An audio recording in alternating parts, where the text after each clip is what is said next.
conference a couple of weeks ago. Combinatorial identities associated with a bivariate generating function for over-partition pairs. So the format we will stick to the MS format. So around 20 minutes talk and then 10 minutes questions and then the next talk. Yeah. Okay, thank you, Gaurav. Good afternoon or good evening, everyone. Today I'll be talking on my joint work with Ankush Goswami, which is the same as the title of the talk. So let me start from a paper of Andrews.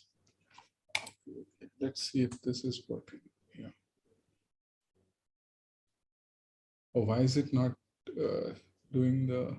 I think you need to present it or...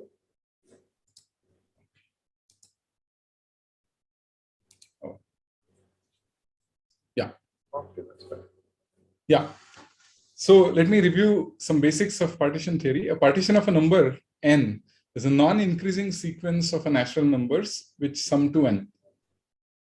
In 2008, George Andrews wrote a very influential paper in which he discussed the smallest parts partition function, SPT of n, which is defined as the total number of appearances of the smallest parts in all of the partitions of n. So for example, if I take 4 as my n, there are 5 partitions of n, 4, 3 plus 1, 2 plus 2, 2 plus 1 plus 1, and then 4 ones. So if I count smallest parts in all of these partitions, so for example, this is the smallest part in this partition 4, which is 4 itself, and 1 is the smallest part in this partition, 2 is the smallest part, it appears twice, so I count it with weight 2. Then ones, the 2 ones in here, and then 4 ones. So if you see, in all there are 10 such counts. So SPT of 4 is 10. That's what is the definition. He actually beautifully connected it with the help of certain basic hypergeometric identities to partition function P of n and the second Atkin-Garvan rank moment. So rank of a partition is the largest part minus the number of parts. This is what Dyson had defined. And you take n of m comma n as the number of partitions of n with rank m, and you take its moments, which means you take m to the power j times n of m comma n, and you sum over m. That is the jth rank moment. And when j is equal to 2, that is the second Atkin-Garvan rank moment, which is called as n2 of n. So the bottom line is that Andrews actually connected SPT of n with partition function p and this n2 of n, which he then used to get amazing congruences satisfied by SPT of n. For example, if we replace n by 5n plus 4, then SPT of 5n plus 4 is congruent to 0 mod 5. If you replace n by 7n plus, or if n is of the form 7n plus 5, then SPT of 7n plus 5 is congruent to 0 mod 7. Both of them are reminiscent with the partition congruences, right? For mod 5, mod 7. And that itself is coming with the help of this identity, because here this will become 0 or congruent to 0. And then one has to just show that this is also congruent to 0. However, when n is of the form 11n plus 6, one does not get the congruence for the SPT function. Rather, it is for 13n plus 6, then one gets a congruence modulo 13. So these are the famous 3 SPT congruences that Andrews obtained in his paper. Those are given in here. And then if one looks at how this is proved, how this particular identity is proved, he actually proved it using generating functions. So he got a generating function version of this identity through a special case, by utilizing a special case of Watson's Q analog of Whipple's theorem. So it is the 8 phi 7 hypergeometric function getting transformed into 4 phi 3. So a special case of that, when you make some parameters go to infinity, some of them as z and z inverse, you get this particular result. And it is this identity which he differentiated twice with respect to z and then put z is equal to 1. And that led to the generating function version of the identity on the previous page regarding the SPT of n. So one of the intermediate identities while doing this was this particular one, which you see here. And it's a very nice one. Andrews said that he could not find it in the literature, and the proof is very nice. So what occurred to me back when I was completing my PhD was, Since this is essentially what occurs in the product side of the Jacobi triple product identity, which is here. This is the Jacobi triple product identity. If you separate out the factor 1 minus z or 1 minus z, then the remaining thing is exactly this. And that is what is occurring in that identity of Andrews, the intermediate identities. So what if we replace this expression by not two products or two different Q products, but four different Q products, which essentially arise in the quintuple product identity. So here is a quintuple product identity. As you can see, there are four factors here, or four infinite products, or four Q-shifted factorials which involve Z in here.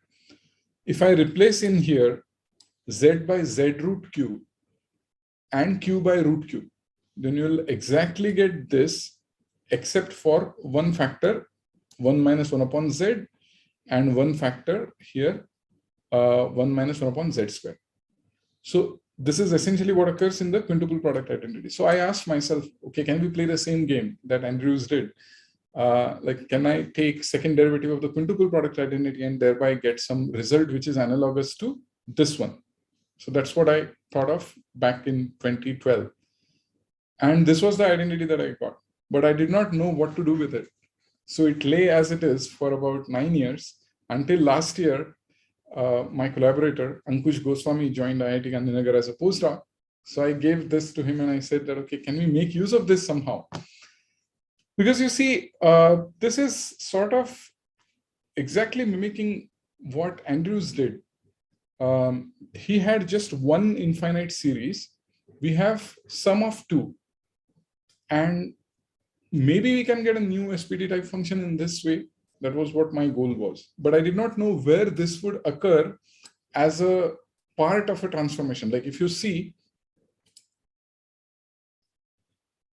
this thing of which Andrews took the second derivative, that was occurring on one side of this identity, which was the special case of Watson's Q analog of Whipple's theorem.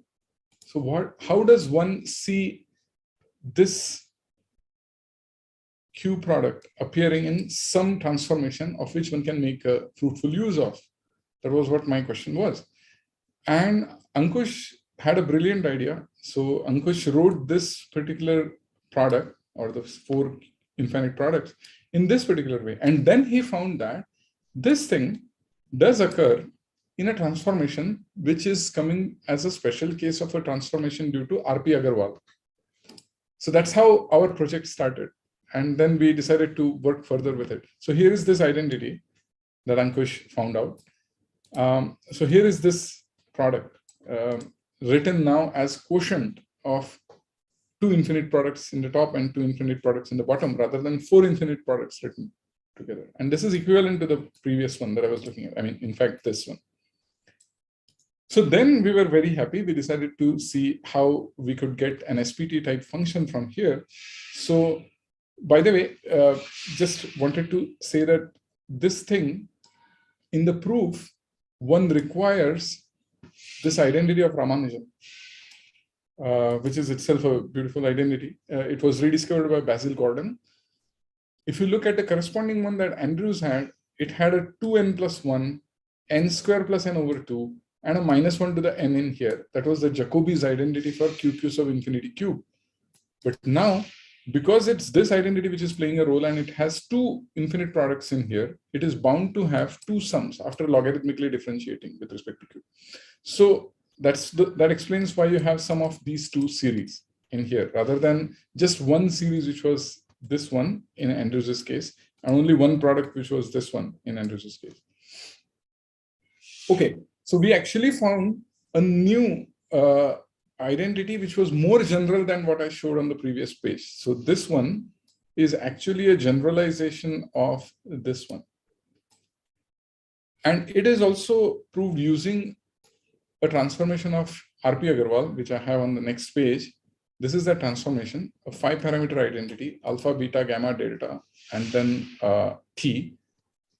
This identity is a special case, it's a generalization of a deep identity of Andrews, which Andrews used to prove a lot of identities in Ramanujan's lost notebook involving partial theta functions. And we together, along with Ajayi, have used it in some study of some third order Mach theta functions. This is a beautiful identity, and it actually is very useful in getting our previous result.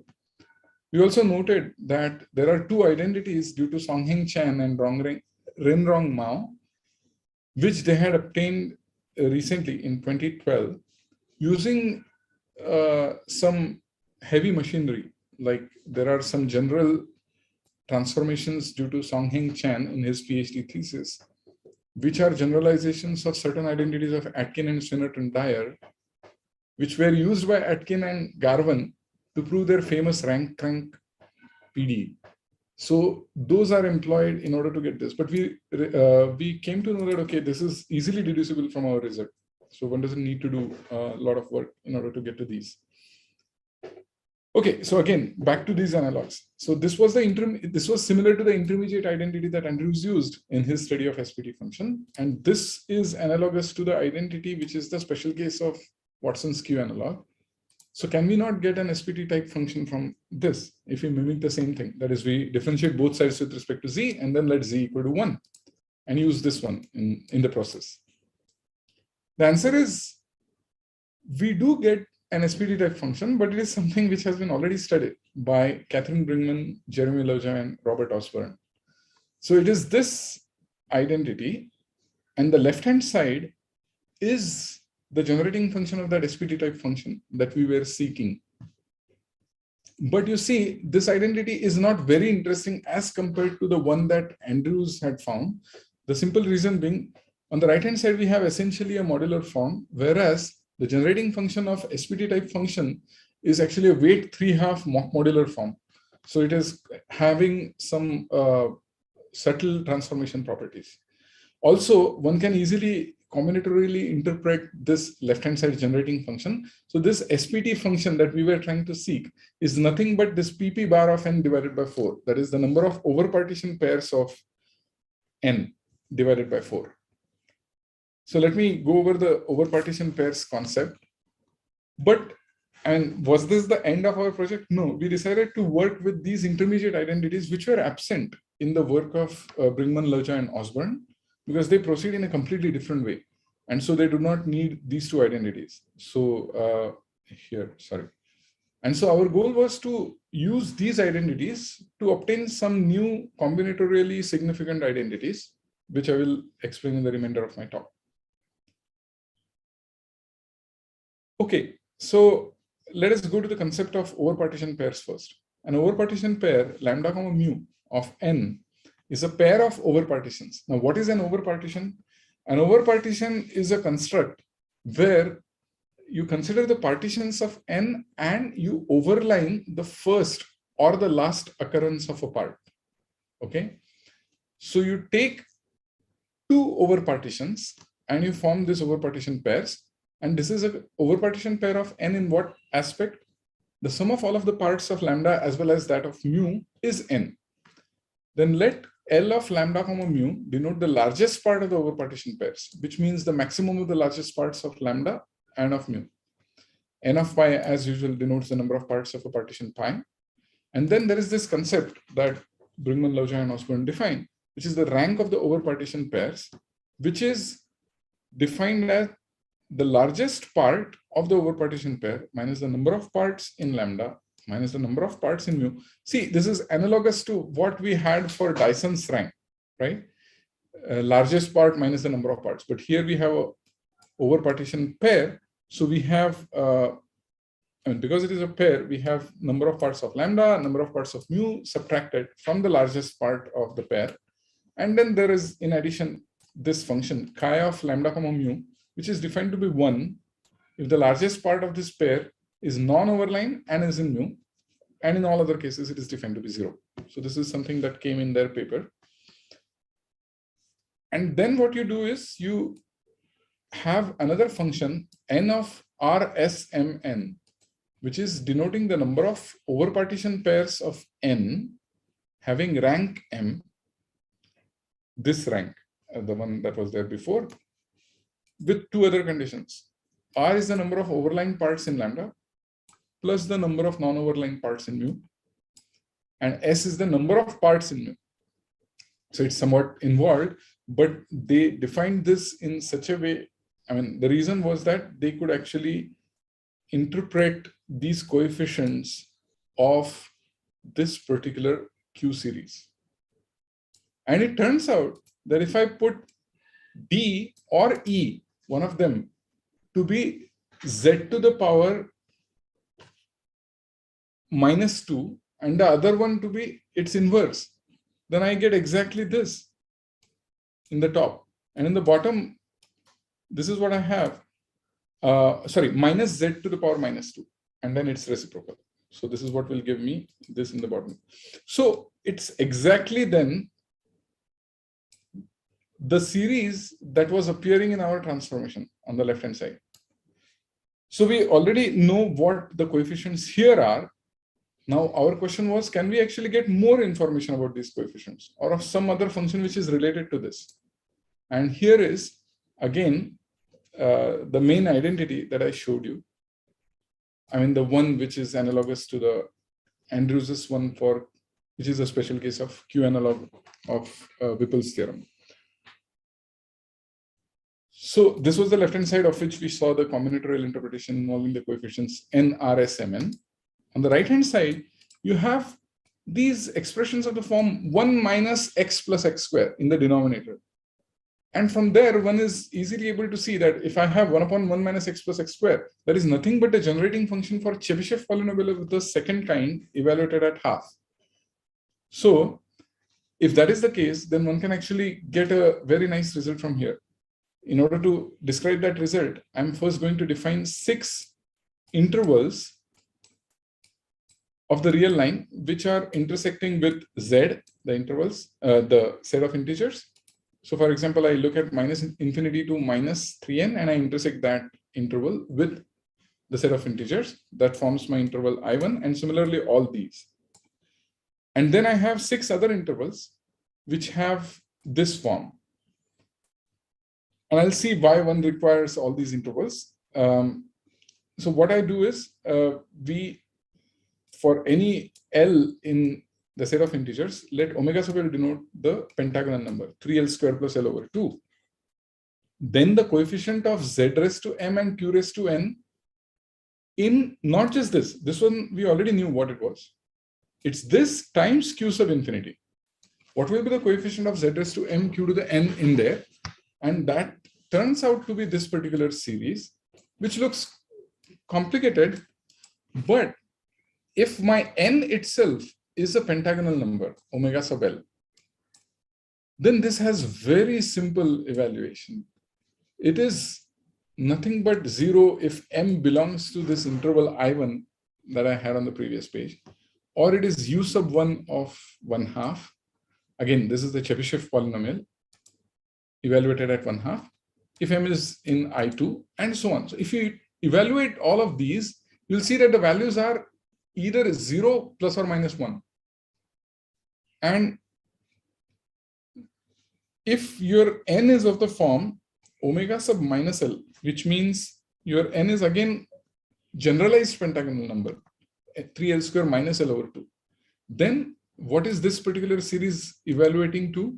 It evaluates to, again, something here, which is taking only, I guess, 0 plus or minus 1 or plus or minus 2. So this is kind of analogous to Euler's pentagonal number theorem, where you have either 0 as the difference between dE of n or dO of n, which are the subsets of, enumerating the subsets of partitions into distinct parts with even number of parts or odd number of parts.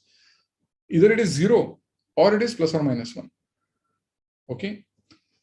Another result that we had was there was certain expression involving NRSMN, a complicated series, which we could evaluate just in terms of the partition function P of n.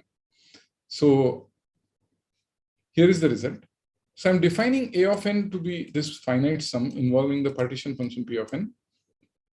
Then this complicated looking sum can be written just in terms of, this is actually a multi-sum, right, over R, S, M, it can be written just in terms of this partition function, P of n, a series of partition functions.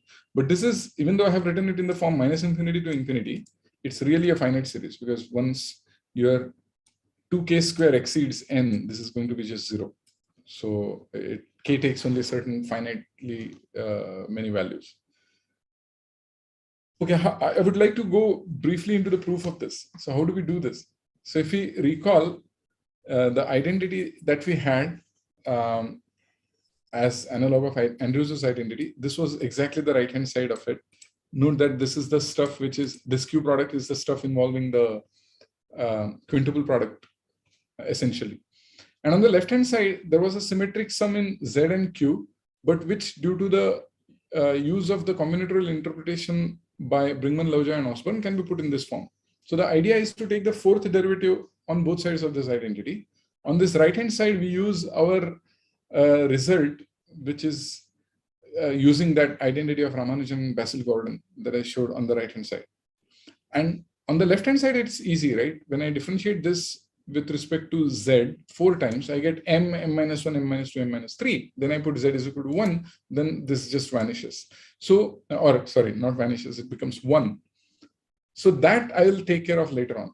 If I want to write that thing in terms of just the partition function, or essentially that thing in terms of just the partition function, then we really need to work with this side. So how do we work with it? So Andrews already showed, and it is of course well known, that the generating function of np of n is this series. You just take the generating function of p of n and you differentiate both sides with respect to q. That will lead you to this. So this series is easy to know what it is generating. Basically n times p of n. What about this? In order to do that, I would first want to go with self-conjugate partitions. Self-conjugate partitions are those partitions of n such that if you reflect them in the main diagonal, then their reflect the Ferret's diagram in the main diagonal of that partition, then you will get the same partition. So it is self-conjugate. So if PSC of n denotes the number of self-conjugate partitions of n, it is known that they are equal to the number of partitions of n into distinct odd parts. And the proof is quite nice. You just write down them and you place it symmetrically with respect to, if you take any distinct odd, in any partition of n into distinct odd parts. So it's odd parts, so you put it symmetrically with respect to, you have a, what you can say, a vertical column of nodes, and then you place the parts, you place the dots symmetrically, and then you convert them into hooks. So that will give you the self-conjugate partitions. So because they are equal, and we know easily what the generating function for the number of partitions of n into distinct odd parts is, which is nothing but minus q square sub infinity. This is what we have. Now I do the same thing. I differentiate both sides with respect to q, similar to what I did for the generating function of partition function in order to get this identity. And if I do that, that leads me to this. I have this minus 1 to the n because I have replaced q by minus q here. So you see here q square sub infinity. So this is exactly what was there in my expression on the previous slide. Okay. So once you have this, you take the two together and you get to this form, which is still not quite what we want, because we have to deal with these. So what I do is we have this as well as this in front. And on the left-hand side here, when I take the fourth derivative, as I said, we have m minus 1, m minus 2, m minus 3. So when I put all of that together and multiply it by this, minus q sub infinity or minus q sub infinity square on both sides, then this is what I will get. Okay, then we actually made use of one lemma which appears to be new, and one of the ideas in there resulted through a communication with George Andrews last year. So here is this: we can express PSC of n in terms of just the partition function, and which was needed, right? If I want everything in here to be written in terms of just the partition function, PSC should also be written in terms of partition function, and this involves to dissection of a certain theta function, psi of q, Ramanujan's psi of q, as well as some identities from Slater's list, which are analogues of Rogers Ramanujan identities. But I'll skip through that proof. We also need this well-known identity of Gauss because we have q sub infinity over minus q sub infinity, which is here.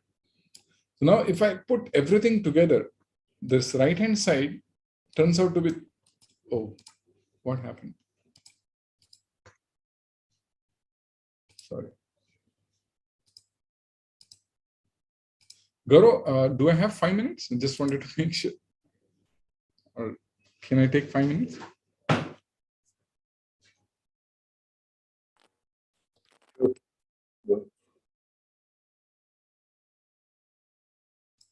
Okay, so, oh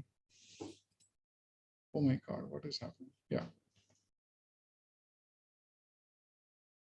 This is behaving strangely.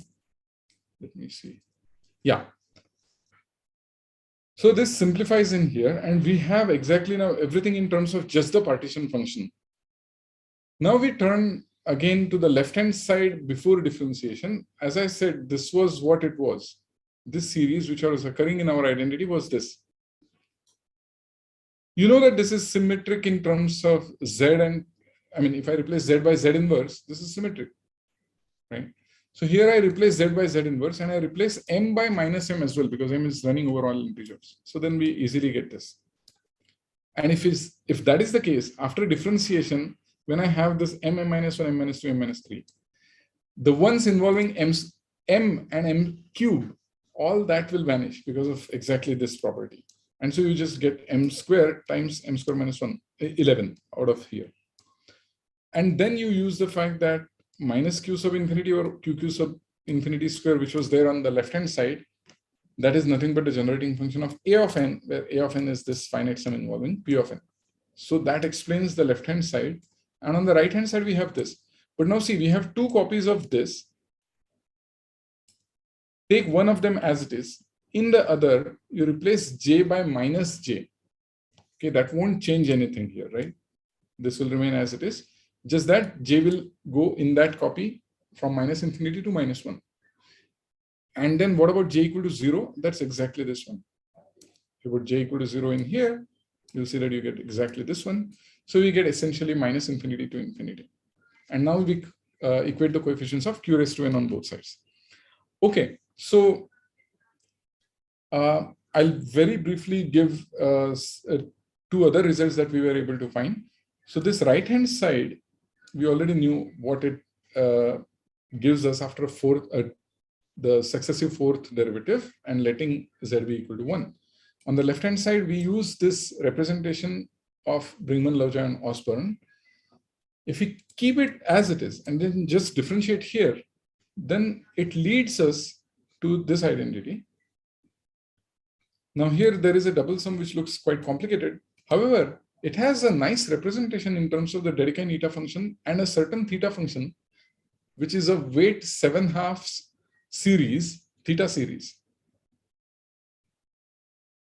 So here is this series again, and that can be expressed in terms of this Dedekind eta function and this unary theta series of weight 7/2.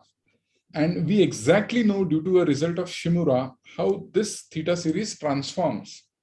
So this theta series actually is of this form, whereas this is the Jacobi symbol n over 12 defined in this way. And this theta series transforms in exactly this way. So there is this weight 7/2. That's why this is a unary theta series of weight 7/2. So I won't go over the proof. I'll just say that it uses this identity of Brinkman, Lovejoy, and Osborne that I discussed before. This uses a recent result of Lemke Oliver, which represents this in terms of a series here.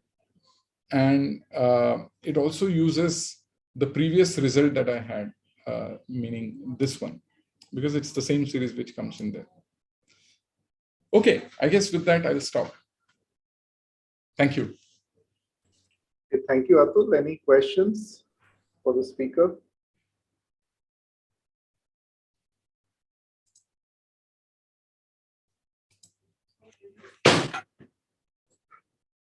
Any questions or comments? Hi, Atul. Hi, Krishna. Sorry, it has been very less time left, but I still wanted to say, it sounded extremely interesting that you generalized Euler's pentagonal number theorem, and there's this Chebyshev polynomial coming in.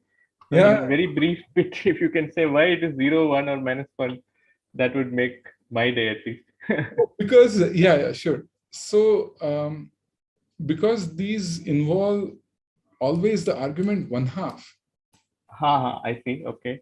Yeah, with the help of the recurrence relations Recurrence for the, relation. I yeah, see. we So can it's, see that it doesn't give you any other values than this. oh, I see. So that's I mean, I don't know. Isn't it extremely new? Like you found a new interpretation of Euler's pentagonal number theorem? One cannot say exactly Euler's pentagonal number theorem, but I wanted to say an analog of it because it is taking only these finitely many values. And it does involve this pentagonal number. So, Okay, okay. It has a nice twist to it. yeah, right. Okay. Thanks.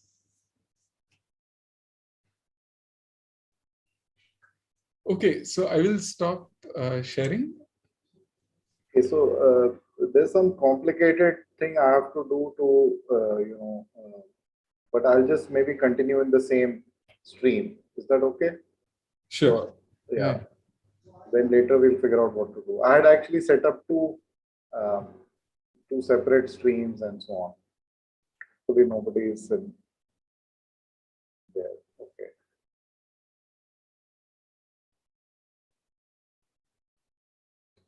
All right. Can you see my screen? Yes, yes. It's visible. Okay. So let me. So hopefully we'll. I'll give a shorter presentation, and I was actually hoping that Atul would make it an hour's presentation. That would have saved a lot of, been much more interesting to me. So, but anyway, this is joint work with Hartosh Singh Bal, and it's interesting that some of the, I think, after watching Atul's presentation, I think Hartosh and I should be talking to Ankush and Atul too, because there seem to be some simpler ideas here. Maybe we can, maybe we can enhance what we are doing. But anyway, what we are talking about is, so let me see.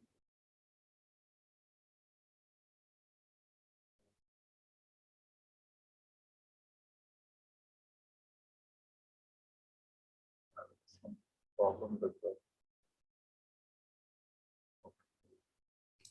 So, so what we are, doing is an elementary proof and extensions of Ramanujan's congruences. So these are the 5n+1 congruences which Atul mentioned, and a very similar proof we give of the tau n congruence, and it generalizes in fact. And I think more interesting is that it gives a sort of what we've done is we've made a sort of simple calculus which seems to be well known or people use it, but they haven't really stated it in this way, and that helps us understand a lot of things very quickly. So this you already know what partitions are, but all I want to say is that for us, the partitions, the definition is that they are coefficients of this generating function. So, we just look at the coefficients of this infinite product, and whatever the numbers are, we call them partitions as far as we are concerned for this talk. But of course, they have this interpretation that a partition is a way of writing a positive. So this is traditional to list the partitions of 5. Uh, this is the smallest non-trivial case, which seems to be most popular amongst this area. So anyway, one Ramanujan story. So apparently, Major McMahon made a table of partitions up till 200. This is up till 204, but he clumped them together in groups of 5 apparently. And Ramanujan immediately noticed that the 5th term is divisible by 5. So, Ramanujan was an inventive genius, and one of the trips that I have in life is to figure out how did Ramanujan discover. This doesn't take a genius to discover, right? He just made it, he just immediately got this. And then after that, he looked around more in the table. Once he got this congruence, then you could look around more and say that, let's see what else happens. So this is, what this is saying is that P of 5m plus 4 is congruent to 0.5. And similarly, very similar relation is tau of 5n plus 5 is congruent to 0. So what is tau? Tau is this other function, very similar to the previous guy, except it has a power 24 rather than -1. So 1 minus q raised per k raised per 24, and k is going from 1 to infinity. And then you expand it and you get these coefficients tau of n plus 1. So in fact, 5m plus 4 and 5n plus 5, this plus 1 is accounted for by this guy. Actually, they are the same, more or less the same. And the only thing we use is Jacobi's identity, which also Atul mentioned in his talk. Here the power is 3. So you can't, maybe this guy, right? So the power is 3. So we have 3 powers here. So there was a -1, and then, so 24 and 3. So these 3 results are needed. So the only thing which is needed is tricks of Euler plus this result of Jacobi to prove these guys. That is the point of this talk. Okay, so first of all, I'm putting stuff in the denominator. So I'm taking r equal to, so I'm taking this q function is 1 over 1 minus q raised per j, which is 1 over 1 minus q. So this is in the notation of the previous talk, this is what is q sub infinity.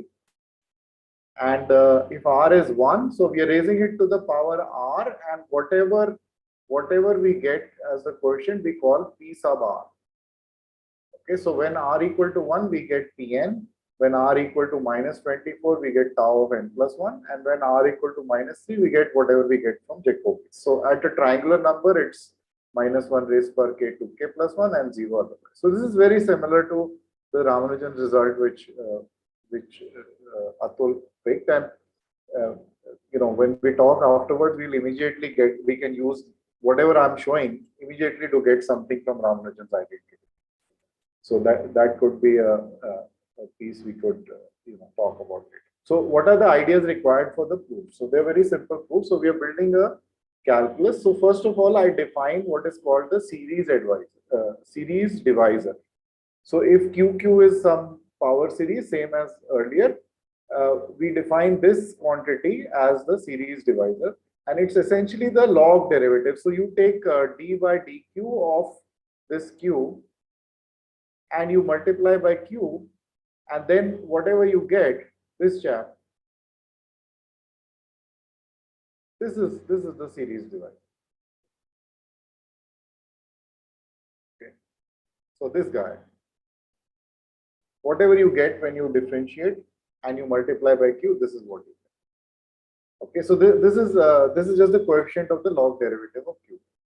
So that's one difference, and from here directly we get some kind of recurrence relation. So you can use this recurrence relation to define it. So this recurrence relation can be used to define the series divisor also. I mean, which means you can just get the values. So we take sort of p negative equal to 0 and p0 equal to 1 or something like that. Then we get everything from here.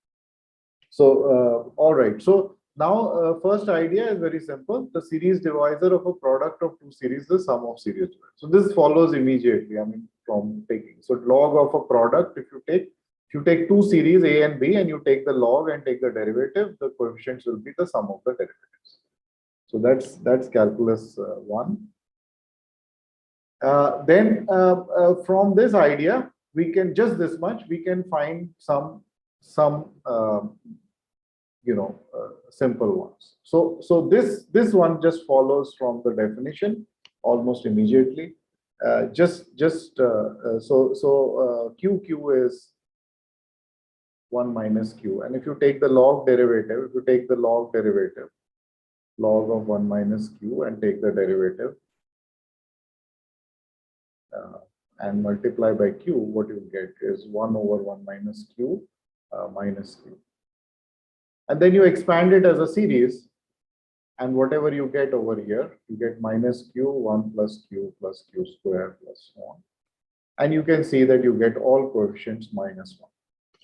Right? So similarly, same trick you can do, or you can raise it to the power minus 1.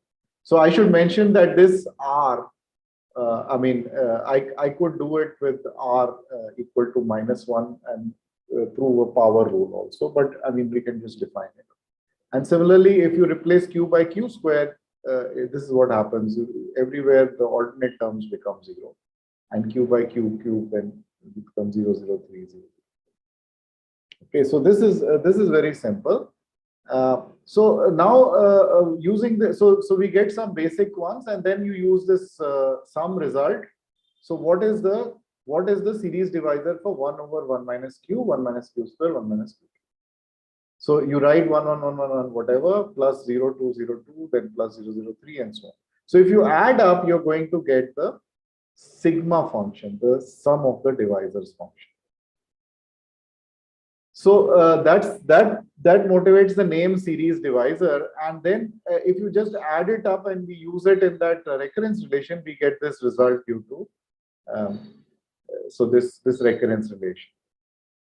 So I mean, this NPN showed up in Andrew's result too, right? And this is a result which Erdős used, and he credited to Ford sometime in 1920s or so, but it's there in Ramanujan's notebooks. So and it has also been credited in the literature to Euler. So, but I couldn't find the correct paper of Euler. And also Euler had another recurrence relation for partition. So maybe, and which is better than this guy. So to calculate. So I mean, you can use Euler used recurrence relations to calculate values of P, and exactly this is the recurrence which McMahon used, right? I think the spelling is whatever. I forget the spelling. But this is the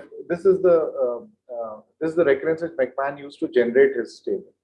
No, this is not the recurrence. He used Euler's recurrence to generate the table, but this recurrence can also be used to generate NP, and it's not so good. But Ramanujan had this. Okay, so this is idea number 1. Idea number 2 is what we have a power. So if we have a power, then we can obtain this result. So I'll prove it shortly. This is there again in the literature. So Gold has it at s equal to 1, and the general case for r and s being two numbers can also be obtained from here. In fact, we have a proof where r is anything. I mean, r could be a polynomial, but it's very easy to obtain. And here is another recurrence relation for PR which Lemmer had. So what was Lemmer's interest? Lemmer's interest was, so he took s equal to -3 and then he obtained it. So Lemmer's interest was to calculate tables of tau. So Lemmer used it for calculating tables of tau. And Gold used it in many other cases. So possibly Gold in some other language might have been talking exactly about what we are talking about today and applying it somewhere else. So it's something which should be better known, perhaps, this technique, whatever we are trying to show. Okay, so Lemmer used this calculation to do it, and we actually use this in our proof. So for s equal to -3, and remember s equal to -3 stood for Jacobi. So that is where we are using Jacobi's. Okay, so let me prove the power recursion just to prove to you that it should be part of, say, generating functionality. So if I just write down the recurrences and use the sum thing for r and s, then I know that sigma of q to the r is r times sigma. So this is the equation. This is the equation which follows from the definition, and then I just have to eliminate this. So I just divide by this. So I just divide both sides, and then cross multiply, and I get this. And then now I compare coefficients of q raised per n and take the Cauchy product, and I get this result. Okay, so now we are set to get to the proof.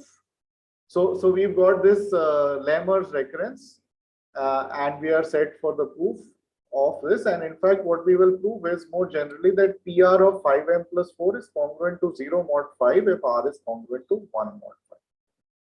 So again, if if R is congruent to 1 mod 5, that means we are, remember, raising something to the power, then this happens. Okay, so here we go. Let's see. So we take this Lemmer, this is Lemmer's recurrence, and this sum we take it term by term. So remember, PR of negative is 0. So this is actually a finite sum, but we take it term by term.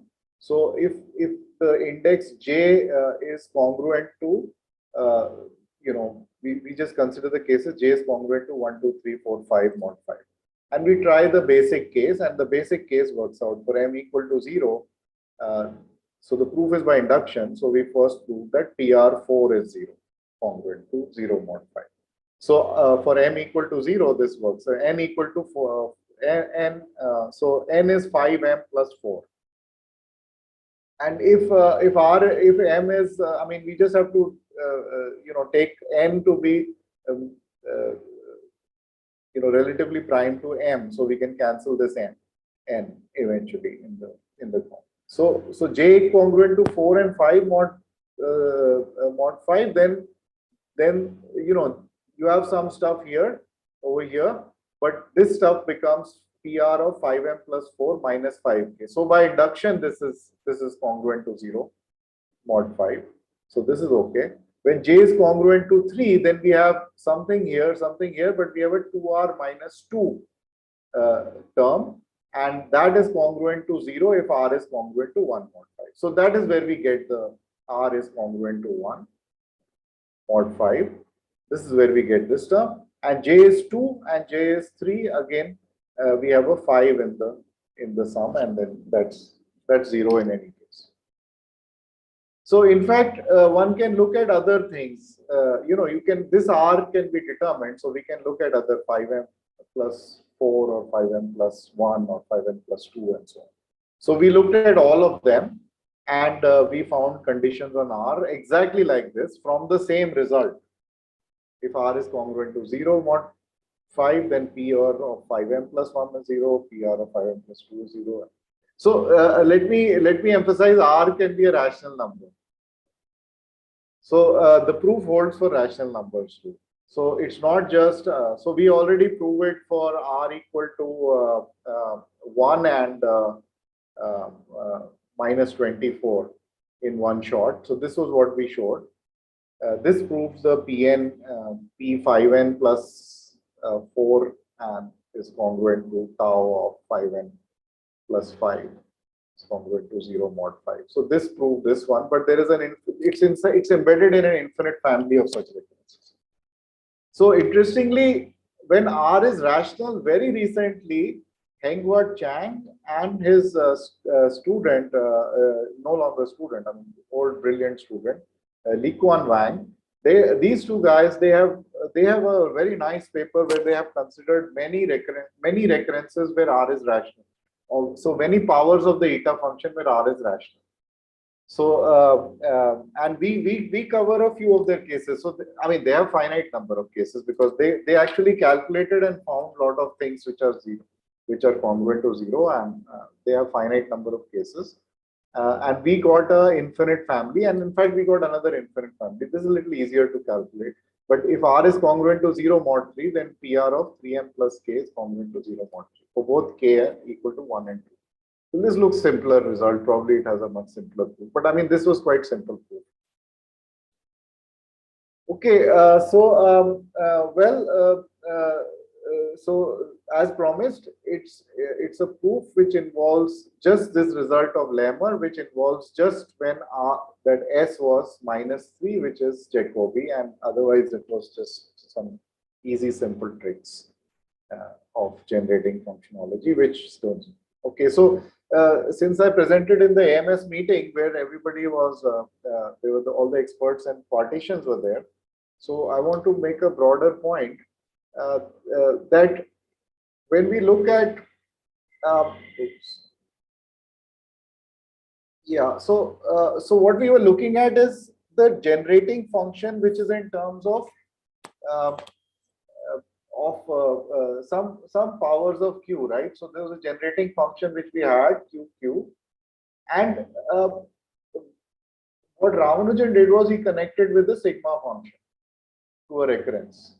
Now, with our story, with our approach, we can just look at a generating function and connect it with sigma, some divisor function. So what we did was long back in 1885, Glacier listed a bunch of divisor functions, and he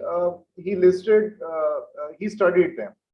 And what we did was we looked at a lot of the so this is still work which is yet to be submitted, but it will be ready in a week or so. This we just looked at a lot of generating functions of known functions or Glacier's things and connected them. But we can just visually look and tell which of Glacier's divisors is connected to the partition functions. For example, these are over partitions which Atul mentioned. So over partitions can be viewed as convolutions. So this is a distinct parts. So some lambda 1 and this is lambda 2, or let me say, let me put not lambda, but let me say there is a partition. Let me do an example. So suppose I have a partition 5 plus 3 plus 2 in one color, and another one I have 3 plus, or this can be repeated. 5 plus 2 plus 2 maybe, and then I have one which has 3 plus 1. So this is distinct parts, and this is the ordinary partition. So one can look at this partition, this plus this, as one partition, and so one of the parts can be overlined. That's why it's called an overlined partition. And the generating function for distinct parts is just the top. Generating function for all partitions is the bottom. And it's well known that odd is equal to distinct. This is Euler's theorem. So odd number of partitions into distinct parts is equal to the number of partitions where all parts are odd. So this is represented. I mean, this could be viewed as a just a generating function identity, that product of 1 plus qn is equal to 1 over 1 minus q to the 2n minus 1. And each of these by our something corresponds to some divisor. So d1 is the same as the original sigma n, and d2 is the sum of divisors where all the divisors are of odd numbers, right? So d divides n.